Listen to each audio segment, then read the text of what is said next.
Bienvenidos a Perú Conectado, donde te cuento las noticias más impactantes e importantes del momento. Comencemos. La Constitución establece que el proceso es nulo. Nulo por haber sido viciado debido a todas esas situaciones que se han dado en el proceso. Y la nulidad sí está regulada en la Ley de Procedimientos Administrativos Generales. No lo digo yo, no lo dice un partido, lo dice la ley. Creo, sí, ¿qué hubiera ocurrido también si es que esto pasaba en el sur del Perú? Cuando su única tarea por 5 años era que esto no ocurra. Y es justamente lo que ocurrió. O sea, durante 5 años la OMP se preparó para que cosas así no ocurrieran y todas las cosas ocurrieron el día 12 de abril. Entonces, por lo tanto, presidente, y una cosa adicional que quisiera que el señor de la OMP me responda con un sí o un no, y es si ustedes están dispuestos a aceptar una auditoría internacional del proceso. Si es que no tienen nada que ocultar, no tienen nada que esconder, ¿no? Entonces quisiera que me responda con un simple sí o un no. ¿Están dispuestos a aceptarlo o no? El que no la debe, no la teme. ¿Y qué está? Elección de autoridades municipalidades de centros poblados que regulan, como bien se ha explicado, que este uso es exclusivo al proceso de elección de alcaldes y regidores dentro de las municipalidades de centros poblados. Señor presidente, la OMP no tiene atribución para extender o interpretar los alcances de esta ley. Ellos son un órgano ejecutivo que tienen que conducirse según el principio de legalidad, el tan mentado principio de la legalidad que pareciera que para unas cosas sí conviene y para otras no. No, señor presidente. Si vamos a defender el principio de legalidad, hay que defenderlo a rajatabla. Convenga o no convenga, porque es un principio en el cual se fundamenta precisamente nuestro Estado de Derecho. Y finalmente, señor presidente, el artículo 31 de la Constitución, que también pareciera que es letra muerta en estos momentos, dice que es nulo y punible todo acto que prohíba o limite al ciudadano el ejercicio libre de sus derechos. ¿Dónde quedó en los alcances de este artículo constitucional? ¿Por qué es que el Jurado Nacional de Elecciones se ha negado a realizar una nulidad siquiera de esas mesas donde se instalaron de forma extemporánea y donde incluso se ha detectado completas irregularidades? ¿Acaso aquí no vale el derecho de los ciudadanos que fueron vulnerados el día 12 de abril? Pregunto yo, porque claro, aquí se defiende el derecho de los centros poblados, pero ¿dónde quedaron esos ciudadanos limeños que no pudieron votar? ¿O es que acaso estamos soslayando un discurso discriminador contra los electores limeños? Todos los ciudadanos, señor presidente, pesamos igual. Y todos tenemos el mismo derecho. Si el señor Burneo no quiere asumir estas responsabilidades, me uno al pedido de algunos señores congresistas que renuncie al cargo, porque pareciera que le ha quedado bastante grande. Muchas gracias. Muchas gracias, congresista Muñante. Tiene la palabra la congresista Gladys Echaiz.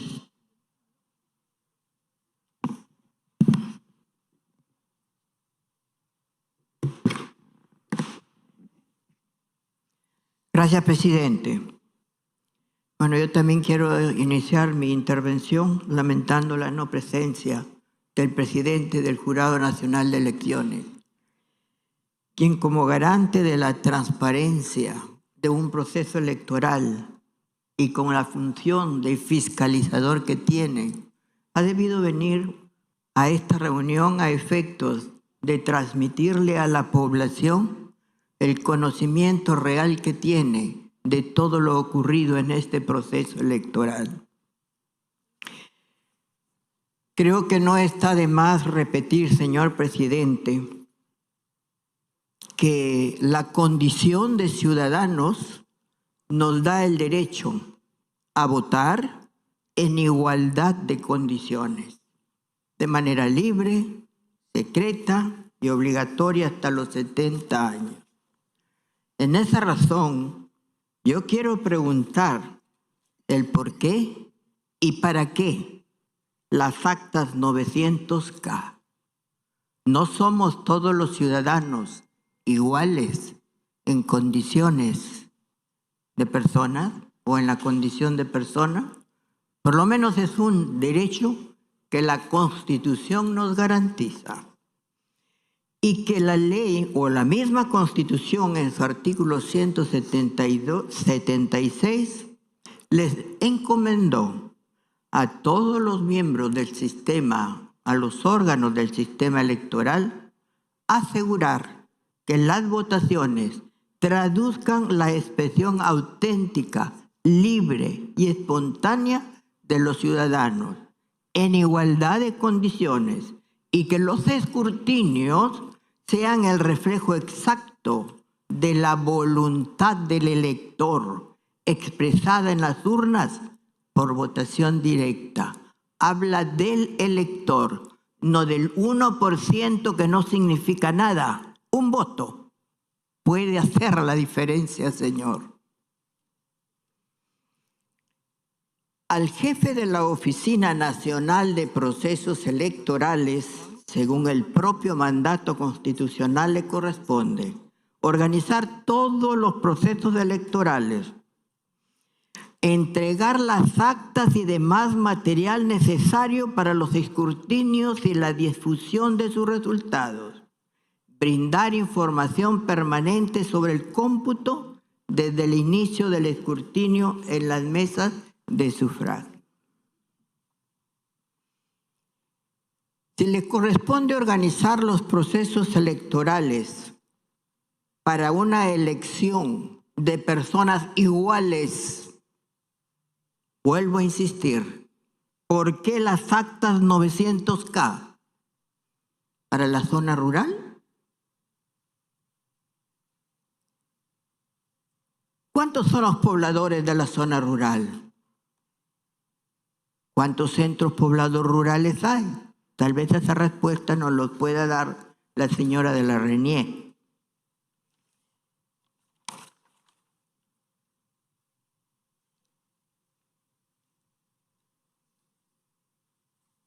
Usted nos ha dicho que nosotros sabemos las razones por las cuales se abrieron tarde o no se abrieron las mesas de votación. Pero no nos ha dicho cuáles son esas razones. ¿Qué es lo que sabemos nosotros?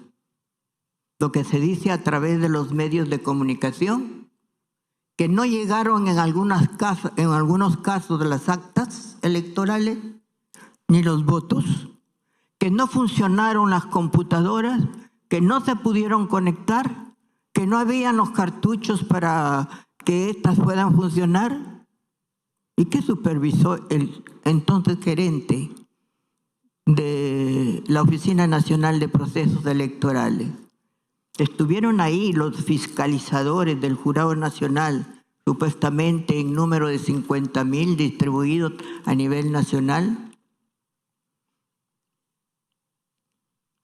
Según usted, un 1% de los votantes, pues no habría votado, ¿eso qué importa? ¿Verdad? Y es que usted no es responsable de garantizarle el voto a ese 1%, que no es tan insignificante, porque puede determinar una elección. ¿Acaso en los procesos anteriores no se han ganado las elecciones por unas mínimas diferencias?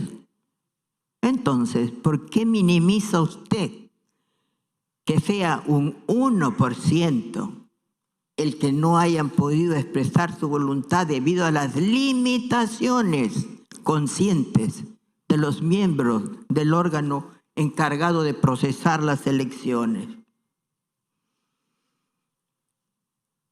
El por qué no fueron entregadas las actas oportunamente no se sabe. En algunos casos sí llegaron, pero la OMPE o los funcionarios de la OMPE no autorizaban la entrega a las mesas. ¿Eso es casual? ¿Intencional? ¿Por qué?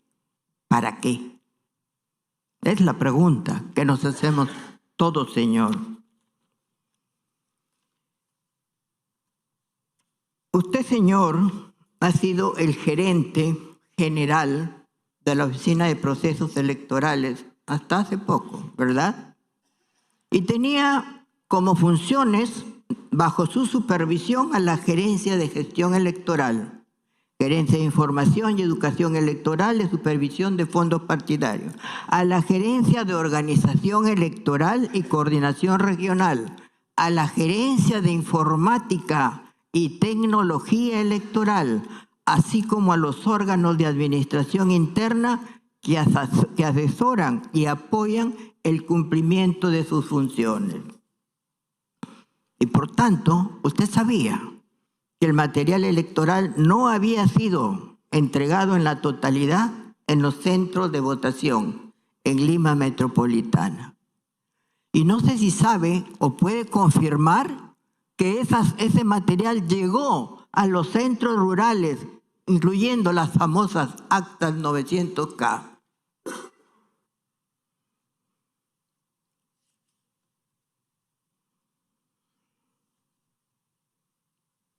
Usted también tenía el deber de supervisar el trabajo de estos funcionarios, ¿verdad? Que todavía continúan trabajando en la OMPE, en la OMPE, pese a todas las falencias que se han dado en este proceso.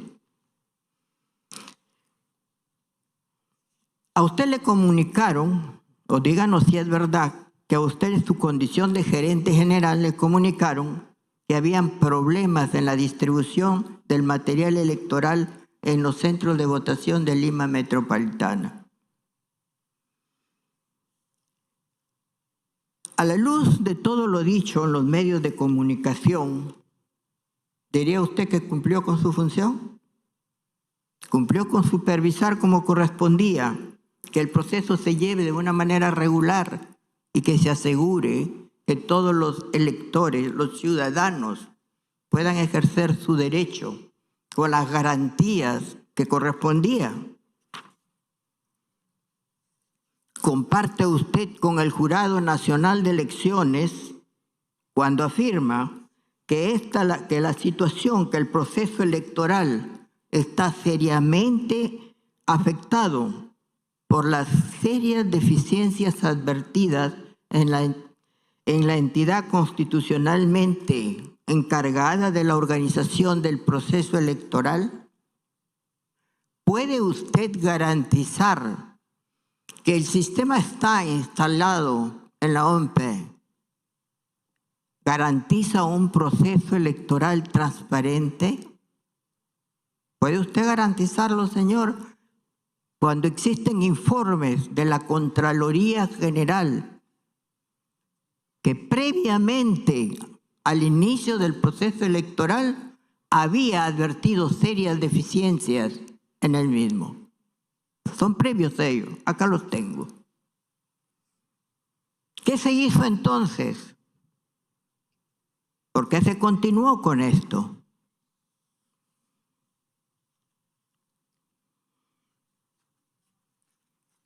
Hoy se habla de la falta de material, de norma legal para llevar a cabo un proceso complementario.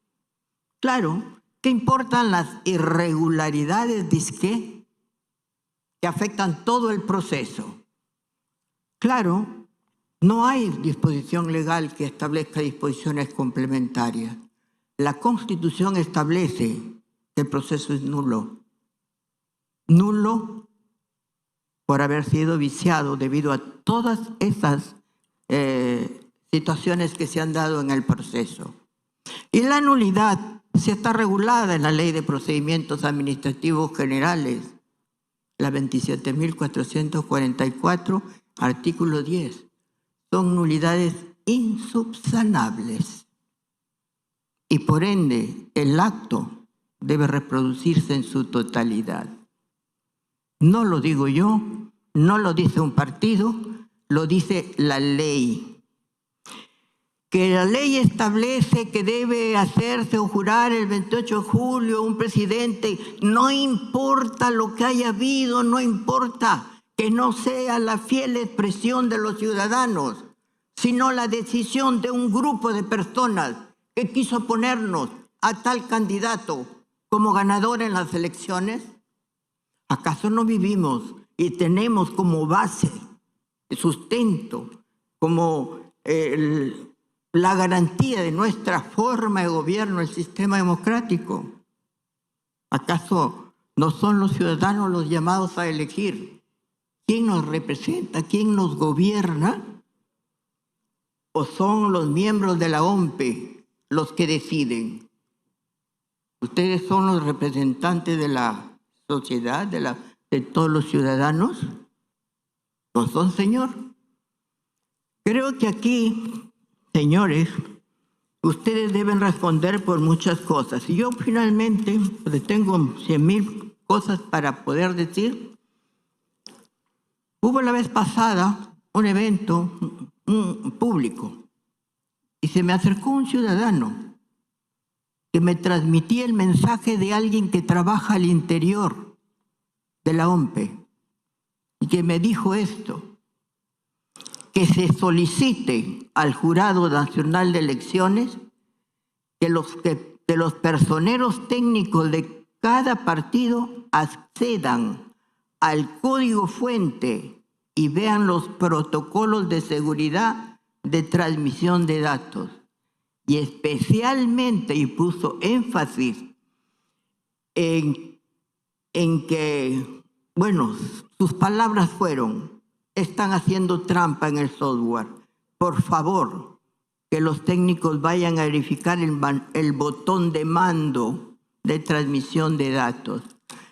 Yo no entendí eso, pero no soy experta ni conozco nada de informática. Pero leí el otro día y escuché a un experto en el tema y ahora sí entendí. El sistema es manipulable y penetrable y se ha manipulado según este señor desde dentro. Son informes, son datos verificables.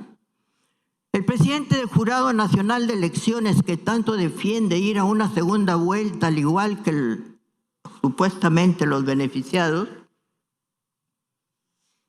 admite la existencia de irregularidades. Desconoce el mandato constitucional de la nulidad de las elecciones, porque existen normas que establecen fechas. Le rinde mucho culto a la forma. Las formas prevalecen sobre lo esencial, que es la votación de la sociedad, del derecho a elegir a nuestros representantes de manera transparente, clara, legal. Cumplo las formas, no me importa, no me interesa si no tiene legitimidad el nuevo gobernante. No interesa si el futuro del país está en riesgo o se pone en una situación de debilitamiento de la autoridad principal del gobernante, que es lo que precisamente ustedes deben asegurar legitimando su elección. Nos ponen una situación de entredicho frente a los países extranjeros. ¿Cómo confiar en un país cuyo presidente puede ser puesto en cuestión y generar desorden, inseguridad social y perturbación por mucho tiempo? ¿O es que debemos bajar la cabeza porque no tenemos derecho a reclamar ni a poner las cosas sobre la mesa? Creo que ustedes tienen que precisarnos especialmente cuáles son las zonas rurales para el que fue hecho esta mesa, por qué son diferentes a los demás, por qué ese tratamiento diferenciado llevó a que esas mesas o esas actas estuvieran también en la ciudad. ¿A qué miembros de la sociedad, qué ciudadanos de la capital o de los centros poblados ustedes consideraron que eran diferentes a los demás para darles esas actas?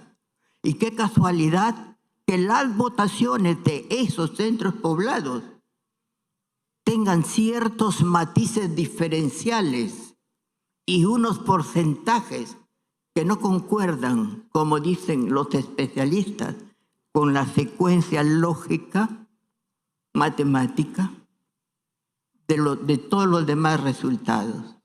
Señor, nosotros con el respeto que corresponde y en base a que todos nos presumimos inocentes de algunos hechos o de los hechos en cuestión, yo le pregunto, pido que nos aclare todas estas situaciones y que nos den las soluciones válidas que garanticen la estabilidad del país y que le garanticen a los futuros gobernantes que lo van a hacer en medio de la convicción y de la paz que necesita para poder gobernar. Y ojo, que con esos resultados, si es que son ciertos lo que se dice, también han cambiado y adulterado la conformación del Congreso de la República.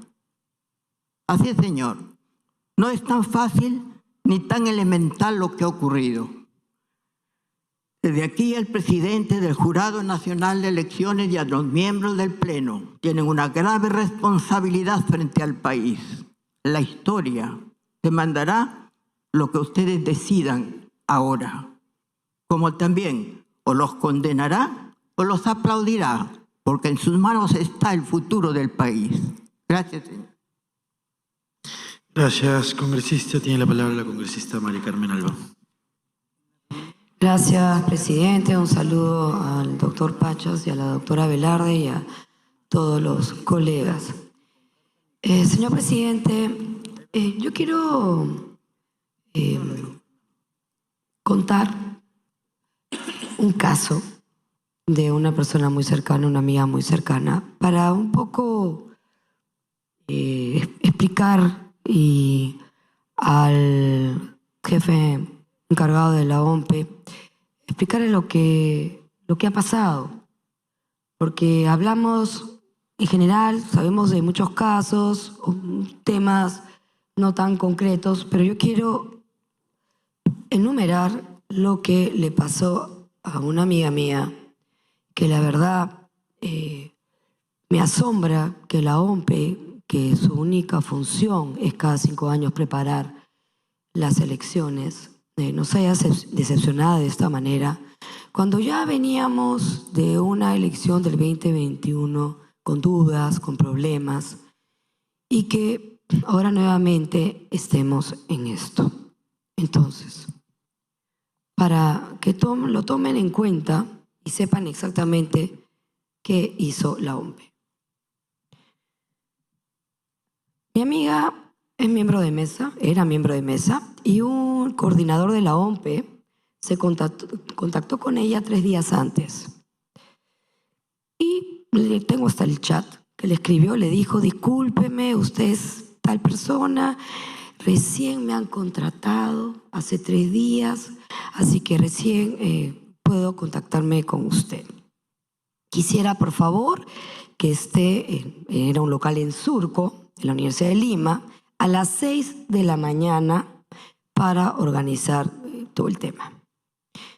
Perfecto, mi amiga que vive lejos ahora de Surco, llegó 6:30 aproximadamente y no había llegado el material electoral. Sin embargo, ya existía una cola inmensa afuera de la universidad con todos los ciudadanos que querían cumplir con su deber de votar. Estuvieron varias horas sin hacer nada, esperando a que llegara el material, porque no podían hacer nada. No llegó el desayuno que supuestamente iba a llegar, que ellos ya se habían levantado a las 5 de la mañana para poder llegar a las 6, 6:30. Y más bien el desayuno llegó con el almuerzo tarde en la tarde. Pasaron las horas y el coordinador de la OMPE le dijo: si no llegan el material, no llegan antes de las 12, esta mesa no se abre. Tranquilo, el representante de la OMPE. El material llegó 11:30 aproximadamente, 11:15, y como estaban también los suplentes, miembros de mesa, entre todos ayudaron a sacar todo el material y pudieron a las 12 abrir la mesa. Por cierto, el material que tenía que llegar completo no llegó completo, llegó por partes, porque la indicación era que el material llegaba completo. Tampoco llegó una lista de fallecidos que supuestamente tenían que entregarla. No llegó a ninguna mesa de la Universidad de Lima que también debía de llegar. Y esto tal vez para el padrón electoral. Dice que había en el padrón electoral una foto de una niña de 6 años que decía instrucción, educación inicial. No sé por qué. Había un error en el padrón. Esa persona nunca fue a votar, pero había esa irregularidad. Votaron, los que estaban ya afuera, ya vio cómo las personas mayores y las madres con niños se fueron, porque esto empezó recién a las 12. Cansados, se fueron. Y el problema empezó cuando ya tenían que ingresar toda la información al famoso sistema de STAE. Se hizo el escrutinio de la elección presidencial. Cuando quisieron meter al sistema, no podían hacerlo. Habían problemas con la impresora, no imprimía. Luego los funcionarios de la OMPE trataron de ayudar, después de horas, imprimió. Cuando terminaron el conteo de los senadores, también tuvieron problemas con la impresión del acta y encima se acabó la tinta del cartucho de la impresora.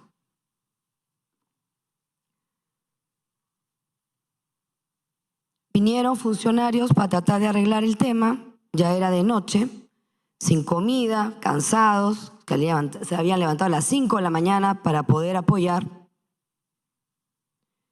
Y encima el manual que habían entregado no era nada sencillo, era complicado para todos. Y han terminado como a las 2 de la mañana, que metieron toda la información al sistema, pero la mayoría de mesas, muchas de las mesas ahí en la Universidad de Lima, no terminaron de hacerlo y no pudieron hacerlo. Hubieron mesas que terminaron 3, 4 de la mañana. Gente que estaba cansada, miembros de mesa, y abandonaron sus puestos y entregaron sus claves secretas, porque dijeron ya no puedo más, me voy, a las 3, 4 de la mañana, a los miembros de la OMPE, para que terminaran ellos de ingresar la información a este sistema de STAE. No ha sido una mesa, han sido varias mesas que entregaron, se fueron, cansados, gente joven, dijeron ya no, y se fueron, le dejaron todo a la OMPE. Es un tema muy delicado porque la OMPE, al tener la clave secreta, metía la información, ha podido meter la información que han querido, y el acta manual, el acta que hicieron, acta manual, se llenaba con lápiz y te entregaban un borrador. O sea que también han podido borrar la información. Esto no es que haya pasado en la mesa donde esta persona cercana que conozco. Ha pasado conversando ya con varios y ella también con otras personas que eran miembros de mesa, con muchos colegios, muchas mesas de Surco. Todo lo que les estoy hablando es de Surco. Y algo extraño también, ella me dice que en su mesa hubo 14 votos viciados que votaron mal. Pero en la mesa del costado, en la Universidad de Lima, Surco, le comentaron que estaban anulando muchos votos. Y acá tengo hasta el acta, de 175 votantes han anulado como 120 y tantos votos. Cosa extraña, o sea, en la Universidad de Lima nadie sabe votar. Y le voy a decir lo que piensan estas personas que han sido miembros de mesa. Y es importante decirlo, con todo respeto. En la OMPE, o son abiertamente incapaces, o todo estaba tramado para perjudicar al votante limeño. Señor presidente, esta es la sensación de muchos que han estado como miembros de mesa viendo lo que ha pasado. Y esto ha pasado en Lima, sí. Perjudica a algunos de los candidatos. En provincia no ha pasado nada. Todo esto ha pasado solamente en Lima. ¿Qué puede haber pasado en provincia? Es una realidad. A mí lo que me preocupa, y vuelvo a decir, lamento que la OMPE, una entidad a la que todos esperábamos que hubiera hecho bien su trabajo, hoy estemos con estas denuncias, con estas dudas. No tenemos, desde el 12 de abril han sido las elecciones y todavía no sabemos quién va a la segunda vuelta. ¿Eso es normal? Con cualquier parlamentario o funcionario de otro país, te dice que esto es imposible. Gracias, señor presidente. Muchas gracias, congresista. Tiene la palabra el congresista Alejandro Cabero. Gracias, presidente. A mí me sorprende, aunque bueno, ya no debería sorprendernos, pero la tremenda hipocresía de un sector de la izquierda, porque estamos soslayando, presidente, que el voto de algunos peruanos vale más que el voto de otros. Yo defiendo y creo que todos los peruanos evidentemente tenemos el mismo derecho constitucional a emitir nuestro voto, seamos de donde seamos, vivamos donde vivamos. En el caso de Lima, yo hablo por los ciudadanos de Lima, soy parlamentario por Lima, hubieron 256 locales de votación que representaban 3.600 mesas, más de 1 millón de votos que sufrieron retrasos. Yo mismo estuve más de 3 horas haciendo cola en la Universidad de Lima, que es uno de los centros, al menos en Surco, más importantes, más grandes. Y vi con mis propios ojos cómo la gente de la tercera edad, discapacitados, gente bajo el sol, 2 horas, 3 horas, se iban de su centro de votación. Si esto hubiera pasado en algún lugar del sur del Perú, yo estoy absolutamente seguro que la izquierda estaría rabiosa, presidente. Totalmente rabiosa si esto hubiera ocurrido como ocurrió en Lima, en el sur del país. Y yo quiero guardar las declaraciones de una congresista, presidente, para cuando ocurra la segunda vuelta. Y ahí veremos si efectivamente siguen hablando de supuestos malos perdedores o gente que no acepta los resultados. Yo los quiero ver porque si logramos generar las garantías suficientes para que este proceso sea transparente y objetivo en esa segunda vuelta, que creo que es lo que tiene que explicar ahora el presidente de la OMPE, qué se está haciendo para garantizar que esa segunda vuelta no vuelva a tener los vicios que ha tenido la primera, y ese resultado no le favorece, yo quiero ver, por eso pido que la prensa también guarde las declaraciones de los congresistas de izquierda, que ahí está, que guarden sus declaraciones cuando eso ocurra en la segunda vuelta, presidente. Creo, sí, ¿qué hubiera ocurrido también si es que esto pasaba en el sur del Perú? Creo, presidente, que esto es un grave golpe a la legitimidad del proceso, no solamente por la cantidad de peruanos que no pudieron emitir su voto, sino porque hay otra serie de irregularidades no enmarcadas en la regulación legal con respecto a las actas 900 y etcétera. Entonces, la pregunta es bien concreta para el presidente de la OMPE, el presidente encargado, el presidente interino. Y es realmente qué garantías nos va a dar a los peruanos que esto no va a volver a ocurrir. Porque ya hay algunos, ¿no?, editoriales que dicen ya no hay que hablar sobre leche derramada. Me parece a mí absolutamente irresponsable. Bueno, están menospreciando el derecho de los peruanos a votar. Bueno, no es tan grave, son unos poquitos, ya tenemos que cumplir con el calendario como dé lugar y ya, ¿no? Y a mí eso me parece gravísimo ya de por sí como posición, ¿no? Y hay algunas posiciones más radicales, algunas opinólogas que llaman al señor Corbeto como si él hubiera salvado la elección, cuando su única tarea por 5 años era que esto no ocurra. Y es justamente lo que ocurrió. O sea, durante 5 años la OMPE se preparó para que cosas así no ocurrieran y todas las cosas ocurrieron el día 12 de abril. Entonces, ¿qué cosa va a hacer la OMPE para evitar que esto vuelva a ocurrir? Porque lo que puede pasar, presidente, es que el 7 de junio, cuando tengamos la segunda vuelta, de pronto le pregunten al de la OMPE, bueno, ¿y por qué salió esto mal? Y él diga, pucha, es que resulta que me lo dejaron así, que los gerentes resolvieron, que el contrato estaba mal hecho. Y entonces la OMPE le tira la pelota a los gerentes, el jurado voltea y dice, pucha, es culpa de la OMPE, yo no sé. El gobierno tampoco sabe, tenemos un presidente absolutamente inoperante, ausente. Ese mismo día, el 12 de abril, el presidente pudo sacar a las 7 de la mañana al ejército a repartir el material. No lo hizo, se hizo de la vista gorda, hizo como que no era su tema. Entonces, realmente, cuando todos empiecen a tirar la pelota el 7 de junio, ¿qué vamos a hacer? Entonces, yo quiero que el señor de la OMPE nos pueda dar garantías reales de que está garantizando la coordinación para empezar con el ejército si algo sale mal, si algún proveedor no le responde a tiempo, el señor ya tiene las coordinaciones hechas con el ejército para poder sustituir lo que tenga que sustituir en el momento. Si ya el gobierno, el presidente Balcázar, a que yo exhorto acá, ha garantizado todos los recursos que son necesarios para que todo pueda salir excelente, incluyendo lo que dijo la señora jefa del RENIEC con respecto a que el gobierno no le había dado el crédito que había, el financiamiento adicional que había pedido al Ministerio de Economía. Entonces, ¿dónde está el gobierno en este momento, cuya única tarea en este momento no es dedicarse a copar los ministerios, a destrabar las 3.000 obras? No, le quedan 2 meses. Su única y más importante tarea en este momento es garantizar con todos los recursos del Estado peruano y con toda la maquinaria del Estado peruano que esas elecciones sean un éxito. Y que esas elecciones sean transparentes, objetivas, imparciales.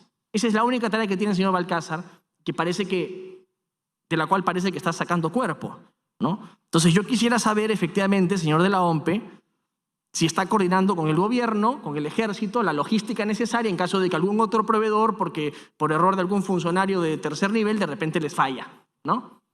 Y después estamos en el problema en el que estamos. Por lo tanto, presidente, y una cosa adicional que quisiera que el señor de la OMPE me responda con un sí o un no, y es si ustedes están dispuestos a aceptar una auditoría internacional del proceso. Así de simple. Si tan convencidos están de que ustedes hicieron lo correcto y que no hubo nada irregular, los primeros interesados en conocer qué pasó deberían ser ustedes. Por lo tanto, sería muy simple aceptar una auditoría internacional del proceso electoral si es que no tienen nada que ocultar, no tienen nada que esconder, ¿no? Entonces quisiera que me responda con un simple sí o un no. ¿Están dispuestos a aceptarlo o no? El que no la debe, no la teme. ¿Y qué están haciendo para garantizar con plan B, C, D, E, que de pronto no se van a tirar entre ustedes la pelota y el 7 de junio vamos a tener exactamente el mismo escenario que tuvimos el 12 de abril, ¿no? Y en ese momento, dependiendo de los resultados, veremos quiénes son los que reclaman. Bueno, gracias, presidente. Muchas gracias, congresista. Tiene la palabra el congresista Aragón. Buenos días, presidente. Saludar a usted, a los miembros integrantes de la Comisión de Constitución y también al señor jefe de la OMPE, el señor Bernardo Pachas, señora jefa de RENIEC, Carmen Velarde, y a los funcionarios que lo acompañan. En primer lugar, señor presidente, creo que es importante llamar la atención que aquí tiene que estar presente el presidente del Jurado Nacional de Elecciones. Nos parece, señor presidente, una falta de respeto que, amparándose en una autonomía mal entendida por el señor presidente del jurado, sea ya la tercera o cuarta vez que no viene al Parlamento Nacional. ¿Quién fiscaliza al Jurado Nacional de Elecciones? Porque el señor presidente del jurado, que sabemos ya que ha tenido una carrera meteórica, ¿no? 67 puntos en conocimientos, 80 puntos creo que en CB, y de ahí saltó a 92.82 como juez supremo titular por un tema de bonificaciones, una carrera meteórica, y bueno, tendrá que verificarse, evaluarse en su momento por las instancias pertinentes. No está presente una vez más aquí. Inasistió 2 veces, entiendo, a la Comisión de Fiscalización. Y acá a Constitución vino una vez, sacó un comunicado indicando que se le había maltratado. Mentiras, presidente. mentiras del señor presidente del Jurado Nacional, cuando fue una conducción adecuada, con intervenciones de los parlamentarios que tenían que interrogar, preguntar dentro de su rol fiscalizador. La sesión que yo presidí hace algunas semanas atrás, usted no pudo estar, estaba con licencia, y sacó un comunicado indicando, señor, me han maltratado. ¿Qué es eso? Pero ahí está la respuesta, pues, ¿no? La carrera meteórica, el favorcito, ¿no? De los 10 puntos, aprovechando un tema de discapacidad. Y creo que tienen que reformularse, presidente. O sea, no puede haber tanto puntaje adicional. Se respeta, pero 10 es demasiado. 10 puntos. Para personas que adolecen, lamentablemente, de algún tema vinculado a ello, a la discapacidad. Pero no puede escudarse en eso, señor presidente. Es una falta de respeto y que yo pido, solicito que el Pleno del Congreso de la República lo cite. Lo cite. Y esto no es ninguna amenaza, presidente. Es, digamos, trabajar bien, honestamente, con corrección, con transparencia. Porque acá bien se ha dicho también que hay cosas que tiene que aclarar el presidente del jurado. Nosotros no hemos participado, presidente, ni para decir que es una situación política como partido político, gracias, y eso ya se dijo en su momento, a decisiones arbitrarias e ilegales que el Poder Judicial determinará del propio Jurado Nacional de Elecciones, perjudicando a la candidatura presidencial, Senado, diputado. Bueno, es otro espacio. Pero, reitero, si había un tema de fiscalización, y como se ha mencionado ya, hay colegas que lo han dicho, el artículo 178, inciso 1, fiscalizar la legalidad del ejercicio del sufragio, 50.000 fiscalizadores. Entonces, ¿qué sucedió? ¿Qué pasó? ¿No cumplieron con su trabajo? ¿No cumplieron con su tarea los fiscalizadores? ¿Se les pagó? ¿En mérito a qué? ¿Qué informe hicieron? ¿No? Eso nos parece que tiene que aclarar el señor presidente del Jurado Nacional de Elecciones. Por supuesto que hay situaciones que están amparadas por la ley, por la legalidad, pero también si interpretamos, y el mismo Tribunal Constitucional ha interpretado el artículo 181, efectivamente, el Pleno del Jurado Nacional de Elecciones aprecia los hechos con criterio de conciencia, resuelve con arreglo a la ley y a los principios generales del derecho. Entonces, cuando hablamos, señor presidente, de los principios generales del derecho, obviamente, ahí los miembros del Jurado Nacional de Elecciones tienen que resolver ante situaciones de hecho que se produzcan producto de las relaciones, y nos dicen algunos juristas, intersubjetivas entre los miembros de una comunidad ante un problema, digamos, electoral que se suscitó el 12 de abril. En tal sentido, decir que el 13 de abril hubo ilegalidad o que la ampliación de las horas o la votación del 13 fue ilegal y no está expresamente establecida en la ley, es falso. Porque antes que ese principio de legalidad que está incluso, sí, en la Constitución o en los principios generales, está el hecho de que por mandato constitucional el Pleno del Jurado tendrá que resolver con criterio de conciencia, y ya lo dijo también uno de los juristas, el señor Domingo García Belaunde, que muchas veces los magistrados del Jurado Nacional de Elecciones, y siempre lo han hecho, han resuelto con criterio de conciencia, no de manera ilegal, ni apartándose de la ilegalidad, sino ante situaciones insubsanables, han interpretado diferentes hechos y, por supuesto, a raíz de ello, convocaron el 13 de abril para votar en aquellos lugares que tuvieron problemas, el día 12, y la ampliación de las horas. Dicho sea de paso, presidente, obviamente eso tampoco, digamos, eso se ha utilizado como argumento muchas veces, pero solamente se solicitó la votación el día 13 en algunos distritos y en algunas mesas de votación de 3 distritos de Lima, no fue en más, ¿no? Entonces debió ser en todos aquellos donde tuvieron problemas de instalación y los horarios empezaron tarde, etcétera, etcétera. En tal sentido, señor presidente, es indudable que si nosotros estamos en un Estado de Derecho, el artículo 31 de la Constitución Política del Estado es clara. La validez de un proceso electoral, presidente, no se agota con el cumplimiento formal solamente de etapas procedimentales. de ninguna manera, sino en la certeza, sabemos bien, de que un resultado exprese auténticamente cuál es la decisión ciudadana. Y esto al margen, presidente, digamos, de quienes pasen a segunda vuelta A, B o C. Eso hay que tener claro. Asimismo, presidente, la nulidad de un proceso electoral, si bien es una medida excepcional, pero constituye un mecanismo legítimo de defensa del orden democrático cuando se ve afectada, cuando existe una afectación sustancial al derecho de sufragio. En ese sentido, presidente, si nosotros interpretamos auténticamente el último párrafo del artículo 31 de la Constitución del Estado, permite concluir que la protección de la voluntad popular en general prevalece. La protección de la voluntad popular prevalece sobre la mera formalidad procedimental. Y eso es claro, señor presidente. Asimismo, tenemos que decir que aquí se configura un escenario que trasciende la mera controversia política.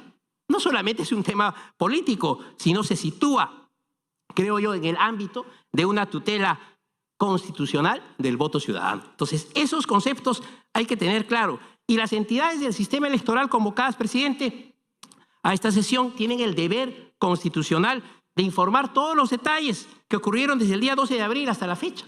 No solamente para garantizar la legalidad de un proceso de las elecciones, sino la legitimidad de dicho proceso. Entonces, presidente, obviamente, si bien es cierto por un tema procedimental, de calendario electoral, de cronograma electoral, el jurado ha manifestado y ha dicho, señor, no hay elecciones complementarias, pero creo que lo válido debiera ser, presidente, declarar la nulidad de las elecciones en aquellos, por lo menos en aquellos distritos o aquellas circunscripciones electorales donde existieron serias irregularidades.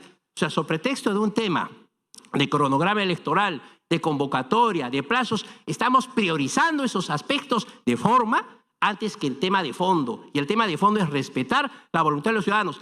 Si en estas elecciones, llámese complementarias o el nombre que quieran dar, en aquellas circunscripciones, distritos o provincias donde han existido serias irregularidades, obviamente, ahora pueden decir, bueno, siempre han existido, pero no han existido en esta magnitud, esta fecha. Entonces, presidente, creo que el tema de la nulidad de las elecciones generales del año 2026 no debe asustarnos en absoluto. Es una realidad que se tiene que debatir, y si bien es cierto el jurado ha mencionado y ha dicho que no, que la ley, el artículo tal, que el inciso tal, que el párrafo tal, que el punto y coma no lo señala, pero antes, ya hay sentencias del Tribunal Constitucional, presidente, antes que esos temas procedimentales de forma, está el respeto a la voluntad popular, a la nulidad de los actos administrativos, último párrafo del artículo 31, a la fiscalización del proceso electoral, inciso 1 del 178, y también al tema de criterio de conciencia que está, y los principios generales del derecho, en el artículo 181 de la Constitución del Estado. Entonces, señor presidente, creo que esto es fundamental y para eso necesitábamos la presencia del presidente del Jurado Nacional de Elecciones para que pueda aclarar y no descuidarse en que me van a preguntar cosas complicadas, me voy a sentir mal. No, presidente, si yo estoy a la altura de las circunstancias como autoridad, no tengo que saber comportarme y respetar las posiciones críticas, contrarias, digamos, a la posición, y venir sin miedo. Pero ahora tendrá que venir, tiene que venir, señor presidente, al Pleno del Congreso de la República. Eso de que estamos de salida, no importa, presidente, si estamos de salida o no. El partido se juega hasta el minuto 90. El partido de fútbol hasta el minuto 90. Inclusive hay descuentos, digamos, en un partido. Así, nosotros tenemos, colegas congresistas, hasta el último día, hasta el 16 de junio. Si hay ampliación en buena hora, y si no hay, ni modo. Pero si hay, hasta el 16 de junio. Entonces, el Pleno del Congreso tiene que citar acá al presidente del Jurado Nacional de Elecciones, al Pleno del Congreso, y también se tiene que interponer, presidente, las denuncias constitucionales respectivas contra el presidente del jurado, como magistrado supremo, ¿no es cierto?, como juez supremo que es aforado del Poder Judicial. En tal sentido, porque estas cosas no se pueden avalar ni permitir, señor presidente. Y en el caso de la OMPE, finalizo, presidente, quiero hacer algunas preguntas también al señor jefe de la OMPE. ¿Cuál fue el nivel de ausentismo en las 388 mesas de Lima metropolitana instaladas después de las 12 del día, que ha manifestado el señor Bernardo Pachas? 2. ¿Qué observaciones del Jurado Nacional de Elecciones sobre el sistema STAE recibieron y cuál fue el nivel de levantamiento de observaciones del mismo al 11 de abril del presente año. Tercero, el STAE, este Sistema Solución Tecnológica de Apoyo al Escrutinio, ¿cierto? ¿Qué observaciones del Jurado Nacional de Elecciones?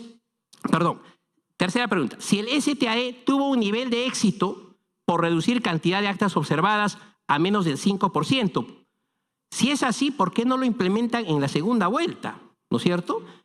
Entonces, presidente, pero ahí tenemos información de que obviamente es un sistema que ha sido utilizado en la gran mayoría de mesas de votación de Lima, pero ha existido fallas en más del 80-81% de ellas, entonces no ofrece una garantía tal, seguramente.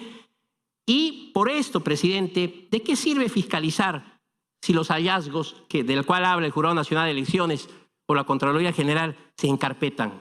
No sirve de nada una labor de fiscalización, digamos, bajo esas circunstancias. Finalizo, presidente, manifestando que lo que queremos son elecciones transparentes en la primera vuelta, en la segunda vuelta, por supuesto, y que realmente hemos sido una vergüenza nacional, una vergüenza internacional, porque en esa magnitud ha habido un descalabro. Y acá también tengo que decir, presidente, yo sí he caminado el sector rural, en el Cusco. Yo he caminado los centros poblados, he caminado los distritos. A mí nadie me puede decir que no he caminado, yo he caminado más que nadie.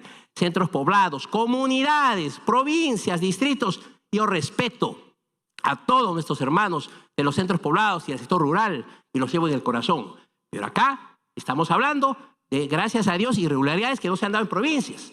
Pero la irregularidad mayor se ha dado en la capital de la República. Hay que reconocerlo, hay que decirlo, somos peruanos. Somos peruanos, somos nacionales. Entonces aquí el derecho al voto es un derecho que vale por igual para el loretano, para el puneño, para el cusqueño, para el limeño, para el Callao, para todos. Para el distrito, la provincia, zona urbana, zona rural, un ciudadano, un voto. Entonces, señor presidente, en ese aspecto yo quiero decir que hay irregularidades graves y que en este aspecto el señor jefe de la OMPE, yo no sé cómo va a manejar este tema en la segunda vuelta, porque todos los funcionarios siguen los mismos, prácticamente todo el equipo, los técnicos, informáticos, ingenieros, todos que presuntamente han estado involucrados en temas incluso delictuales, presuntamente, o infracciones también administrativas, todos están ahí. Entonces, no solamente es el hecho de cambiar al señor Corbeto, que ya tarde o temprano estará pues en la cárcel, ¿no? Pero no, ese no es el tema, sino cómo está toda esta organización. Entonces, señor presidente, lo que queremos es elecciones transparentes, elecciones limpias, digamos, y que se sepa toda la verdad de lo que ha ocurrido. Muchas gracias, presidente. Muchas gracias, congresista Aragón. Tiene la palabra el congresista Málaga.